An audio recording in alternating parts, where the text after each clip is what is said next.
আজ ১১ই এপ্রিল সারা বাংলাদেশের প্রতিটি উপজেলা, জেলা এবং বিভাগীয় শহরে একযোগে এক বিশাল আলোচনা সভা আহ্বান করা হয়েছে।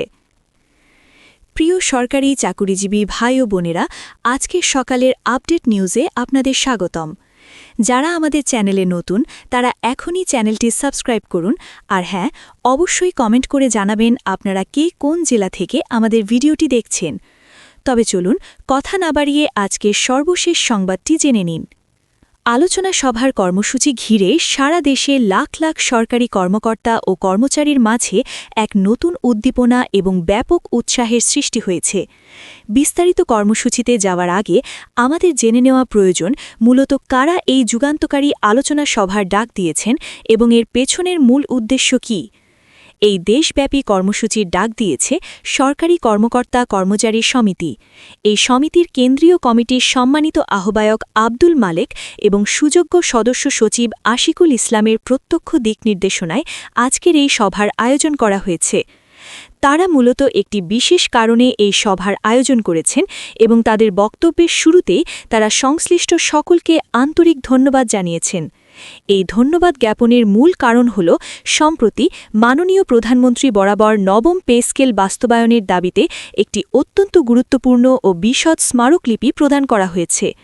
অষ্টম পে স্কেলে সরকারি কর্মচারীদের বেতন ভাতায় যে পাহাড়সম বৈষম্য তৈরি হয়েছিল, সেই বৈষম্য দূরীকরণ এবং বর্তমান সময়ের প্রেক্ষাপটে তাদের যৌক্তিক দাবিদাওয়াগুলো আদায়ের লক্ষ্যেই এই স্মারকলিপিটি প্রস্তুত করা হয়েছিল।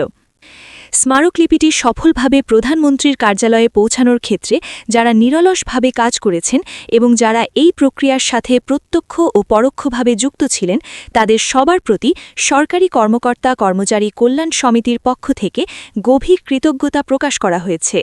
সমিতির নেতৃবৃন্দ তাদের বক্তব্যে অত্যন্ত স্পষ্টভাবে বর্তমান প্রেক্ষাপট তুলে ধরেছেন। তারা স্মরণ করিয়ে দেন যে বাংলাদেশের সর্বশেষ অষ্টম জাতীয় পে স্কেল বাস্তবায়িত হয়েছিল ২০১৫ সালে।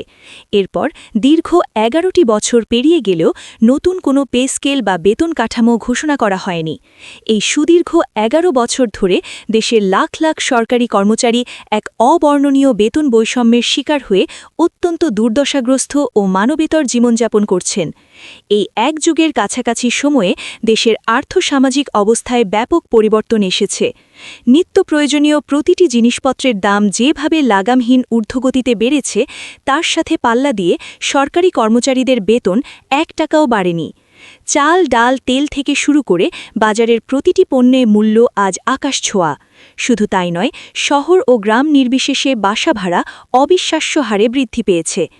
এর পাশাপাশি পাল্লা দিয়ে বেড়েছে বিদ্যুৎ বিল, গ্যাস বিল এবং পানির বিলের মতো অপরিহার্য নাগরিক খরচের পরিমাণ। সন্তানদের ভালো স্কুলে পড়ানোর শিক্ষা খরচ এবং পরিবারের বয়োজ্যেষ্ঠ বা অসুস্থ সদস্যদের চিকিৎসা খরচ মেটাতে সাধারণ কর্মচারীরা আজ আক্ষরিক অর্থেই দিশেহারা। জীবন রক্ষাকারী ঔষধপত্রের দাম যে হারে বেড়েছে, সেই অনুপাতে কর্মচারীদের আয় না বাড়ায় অনেকেই বিনা চিকিৎসায় ধুকে ধুকে দিন পার করছেন। সমিতির নেতৃবৃন্দ আরও জানান, আয়ের সাথে ব্যয়ের এই বিশাল অসামঞ্জস্যতার কারণে কর্মচারীদের ক্রয় ক্ষমতা এখন তাদের সাধ্যের সীমার সম্পূর্ণ বাইরে চলে গেছে। মাসের প্রথম ১৫ দিন যেতে না যেতে অনেক কর্মচারীকে ধার দেনা করে সংসার চালাতে হয়। এই ভয়াবহ অর্থনৈতিক টানাপোড়েন তাদের পারিবারিক জীবনে যেমন অশান্তি ডেকে আনছে, তেমনি কর্মক্ষেত্রেও তাদের মনোযোগ মারাত্মকভাবে বিঘ্নিত করছে। ঠিক এই সংকটময় পরিস্থিতি থেকে পরিত্রাণ পেতে মাননীয় প্রধানমন্ত্রী বরাবর ওই ঐতিহাসিক স্মারকলিপিটি প্রদান করা হয়েছে। সমিতির দাবি, সরকার যেন অবিলম্বে সরকারি কর্মচারীদের এই অবর্ণনীয় দুঃখ ও দুর্দশার বিষয়টি গুরুত্বের সাথে আমলে নেয়। আগামী জাতীয় বাজেটে যেন অবশ্যই নবম পে স্কেল বাস্তবায়নের জন্য পর্যাপ্ত অর্থ বরাদ্দ রাখা হয়, কারণ কর্মচারীদের পেটে ক্ষুধা এবং মনে দুশ্চিন্তা রেখে কখনোই একটি দক্ষ প্রশাসন গড়ে তোলা সম্ভব নয়। দ্রুত এই নবম পে স্কেল বাস্তবায়নের মাধ্যমে তাদের মুখে হাসি ফুটিয়ে তুলতে হবে। তবে তারা কর্মক্ষেত্রে নতুন উদ্যমে কাজ করতে পারবেন, প্রশাসনে চাঞ্চল্য ফিরে আসবে এবং তারা আগের চেয়ে বহুগুণ বেশি কর্মোদ্যোগী হয়ে দেশের সেবায় আত্মনিয়োগ করতে পারবেন। এই স্মারকলিপি প্রদানের প্রতিকারস্বরূপ সমিতির নেতারা জোরালো দাবি জানিয়েছেন যে নবম পে স্কেল বাস্তবায়নের ক্ষেত্রে সরকারের উচ্চ পর্যায় থেকে যে ধরনের কার্যকর উদ্যোগ গ্রহণ করা প্রয়োজন তা যেন বিন্দুমাত্র কালক্ষেপণ না করে দ্রুততম সময়ের মধ্যে নেওয়া হয়। এক্ষেত্রে একটি অত্যন্ত গুরুত্বপূর্ণ নিয়ামক হিসেবে কাজ করবে সরকারি সচিব কমিটি। সচিব কমিটির সম্মানিত সভাপতি এবং এই কমিটিতে যারা আছেন তাদের সিদ্ধান্তের ওপর অনেক কিছুই নির্ভর করছে। পে স্কেল বাস্তবায়ন সংক্রান্ত সংশ্লিষ্ট সকল ঊর্ধ্বতন কর্মকর্তার একটি সম্মিলিত এবং ইতিবাচক সদিচ্ছাই পারে এই বিশাল সমস্যার সমাধান করতে। আগামী বাজেটে কিভাবে এবং কোন প্রক্রিয়ায় নবম পে স্কেল বাস্তবায়ন করা হবে তা মূলত এই সচিব কমিটির চূড়ান্ত সুপারিশের ওপর নির্ভর করছে।